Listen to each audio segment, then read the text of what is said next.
শেয়াল ও সিংহের গল্প।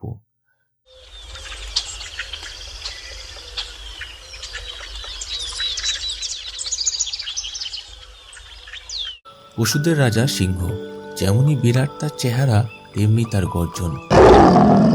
তাকে দেখলে তো বটেই, দূর থেকে তার গর্জন শুনলেই বনের পশুরা ভিমড়ি খেত, প্রায় আধমরা হয়ে যেত। এক শেয়াল এমন এক বনে বাস করত যেখানে কোনো সিংহ ছিল না। একদিন খিদের জ্বালায় অস্থির হয়ে শেয়াল ঘুরতে ঘুরতে এমন এক বনে এসে পড়ল যে বনে পশুরা সিংহ বাস করত। শেয়াল তখন খাবারের খোঁজে ওই বনে ঘুরছিল। এমন সময় একটু দূরে সিংহ ডেকে উঠল। সেই ডাক শোনা মাত্র শেয়াল ভয়ে কাঁপতে কাঁপতে মাটিতে বসে পড়ল। একটু পরে সিংহ যখন তার সামনে হাজির, তখন শেয়াল তার ভয়ঙ্কর চেহারা দেখে ভয়ে অজ্ঞানী হয়ে গেল। এরপর শেয়াল আরেকদিন সেই বনে এসে আবার সিংহের দেখা পেল।